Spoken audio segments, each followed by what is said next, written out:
Bonjour à toutes et à tous. Je vous retrouve aujourd'hui pour une cérémonie des vœux un peu particulière en ce début d'année 2021. Alors, sans pouvoir nous réunir pour ce moment de convivialité comme nous le faisons de façon habituelle, il était important cependant de ne pas rompre le lien avec vous. Je ne vais pas insister sur la période difficile que nous venons de vivre et que nous traversons encore, mais positivons et constatons que, fort heureusement, nous n'avons à déplorer aucun décès dû à la Covid sur notre commune. Néanmoins, ayons une pensée pour ceux qui nous ont quittés. Donc, Madame Hélène Dufermont, bien connue pour son action au sein de la SACF, Madame Edwine Mosiman et Madame Germaine Brunel, qui nous a quittés en fin d'année 2020. 2020, que j'appellerai malgré tout l'année de renouveau. Je vous avais, souvenez-vous, parlé l'année dernière, lors des derniers vœux, des forces vives de Flavigny, des gens qui allaient s'installer, créer de l'activité. Donc ces activités ont vu un accomplissement, mais chacune est tournée vers l'authenticité et des produits de qualité. Et je remarque avec admiration que ces projets sont quasi exclusivement portés par des femmes. Perrine Doudin, avec Elixine, notre éleveuse d'escargots bio. Sibylle Ritter, avec Terre Touchée, donc notre céramiste, qui est située au Castafour. Jeanne Froment, la vie buissonnière, notre épicerie municipale. Julien Duret, avec la Maison Georges et son meublé de tourisme, qui malheureusement a eu un démarrage difficile du fait évidemment des événements de cette année, Fanny Abadi et Raphaël Bontou à Edelweiss pour les huiles essentielles situées au Faubourg Saint-Jacques. Et nous accueillons aussi cette année de nombreux habitants en résidence principale, de nouveaux habitants en résidence principale. Ça, c'est très important pour Flavigny. La famille Bagnariol-Dupin, dans la ferme de Sainte-Marguerite, puisque la ferme de Sainte-Marguerite, étant un écart de Flavigny, évidemment, en fait intimement partie. Je vous rappelle que nous avons 13 écarts sur notre commune. La famille Tessier, rue du Trochot, dans l'ancienne maison Risetti. La famille Goucheuse, rue du Bassin. L'ancienne maison de Michel Julien. Sibylle Ritter, je vous l'ai dit, au Castafour, la céramiste. Guillaume Soulmiac, rue du Trochot, qui a racheté le Trochot et qui va faire partie de l'équipe des brasseurs, dont je vous toucherai quelques mots tout à l'heure. Alice Collins au Faubourg Saint-Jacques, qui est la fille de Mary, qui est l'épouse de Marc Troubat.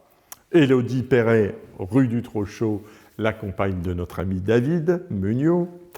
Florence Lade, rue Lacordaire. Claire Gerbaine, rue Lacordaire. Alors Claire Gerbaine, évidemment, on ne la présente plus, mais Claire, elle n'était pas encore en résidence principale.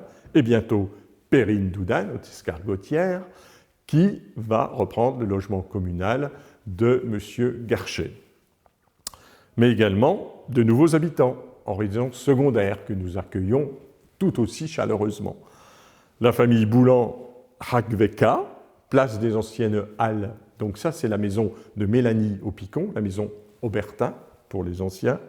La famille Van Houte, qui est le chemin de la Roche où étaient Mary Hughes, les Américains, qui est l'ancienne ferme Guenot. Et la famille Rouen, rue Franklin, donc à côté de chez Deschamps et Marie-France Marquet. 2020, année d'élection, et je vous remercie de la confiance que vous nous avez renouvelée, avec une nouvelle équipe enrichie de 4 nouveaux conseillers, de 4 nouveaux élus. Cette nouvelle équipe est vraiment motivée et unie, et dès le début, elle a pris à cœur toutes ses attributions, et nous avons enchaîné, je crois, 5 séances de conseil municipal en 2 mois. Enfin, vraiment, tout de suite, c'est une équipe qui s'est mise au travail. Il y a eu la reprise des réunions, évidemment, hebdomadaires qui ont lieu tous les lundis après-midi avec mes adjoints et la création de nouvelles commissions municipales qui ont déjà engagé leurs travaux et des actions concrètes. Nous avons désormais à cœur de concrétiser des projets communaux minutieusement étudiés et élaborés en fin de mandature. Je veux dire par là les deux poids lourds qui vont vraiment nous occuper toutes ces années, l'église Saint-Genès, avec la finalisation de l'étude de Frédéric Didier, l'architecte qui a été choisi. Et juste avant de m'adresser à vous, nous étions justement en visioconférence de façon à élaborer justement tout ce dossier qui va nous prendre environ l'année 2021 avec la recherche de subventions et des travaux qui pourront s'engager dès 2022.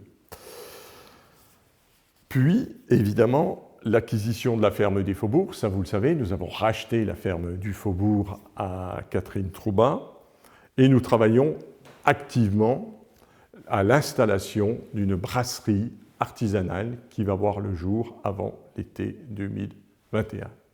Pour l'année 2021, nous engageons une réflexion sur notre ressource en eau, selon deux axes. Nous souhaitons d'une part préserver la qualité actuelle de la source de Millières, qui, vous le savez, est d'une qualité exceptionnelle, puisque 0 pesticides, 12,7 de nitrate sur l'année, donc c'est quand même quelque chose de très remarquable. Donc il faut absolument la préserver. Mais, d'autre part, nous étudions la réalisation d'un schéma directeur pour la recherche d'une ressource complémentaire. Parce que vous comprenez bien que pendant les 2 mois d'été, malgré qu'il n'y ait eu aucune coupure d'eau, que vous n'ayez pas manqué d'eau, mais ceci aussi grâce à votre civisme et à la façon dont vous avez économisé justement ce précieux liquide, nous sommes quand même un peu justes. Donc c'est pour ça que nous avons engagé auprès de l'Agence de l'eau et du Conseil départemental une étude afin de rechercher une ressource complémentaire à la source de Millières. Alors, au-delà de cette préoccupation permanente de la qualité et de la quantité d'eau potable, et de nos 2 projets majeurs, vous l'avez compris, les 2 poids lourds que sont l'église Saint-Genès et la ferme du Faubourg, de nouveaux projets, plus modestes, émergent également. Et ces projets, un notamment, verra très certainement le jour en 2021. Il s'agit de retransformer notre terrain de tennis, qui est dans un état redoutable, en terrain multisport, qu'il puisse y avoir au moins 1 ou 2 paniers de basket, quelques cages de petits buts, enfin que ce soit vraiment un terrain multisport sans être un complexe, bien évidemment, sportif, auquel nous souhaitons adjoindre une aire de jeu pour les enfants et un terrain de pétanque. Alors qui, je l'espère, pourra réunir les habitants, les vacanciers et les touristes, les jeunes, les moins jeunes, et tout ça dans un esprit de simplicité et de convivialité. Et je vois dans ce projet, si modeste soit-il, l'illustration de ce qui nous est essentiel à tous, le lien, celui que nous avons préservé donc en 2020 par notre veille auprès des personnes vulnérables par l'ensemble des conseillers municipaux. Le lien préservé avec nos aînés, en réinventant les actions de fin d'année, puisque nous n'avons pas pu nous réunir pour le repas traditionnel de fin d'année. Le lien entre les enfants, pour lesquels nous avons organisé des ateliers. Le lien entre la mairie, l'agence postale et les administrés, que nous avons assuré malgré de nouvelles contraintes très exigeantes. Le lien avec le territoire et les touristes locaux, avec l'exposition des crèches, qui, malgré tout, a pu être organisée, apportant un peu de chaleur et de partage dans nos rues. La fibre arrive, enfin. Elle est actuellement installée dans nos rues, et vous avez pu voir les camions ou les camionnettes des agents qui y travaillent. Donc, évidemment, Flavigny sera fibré. Mais ce n'est pas pour ça que vous aurez évidemment la fibre demain sur vos appareils téléphoniques. Le temps que les opérateurs arrivent, voilà, ça risque de prendre encore un certain temps, mais 2021 sera forcément l'année de la fibre à Flavigny. Et elle va créer, je l'espère, encore plus de liens, de l'emploi et de l'attractivité.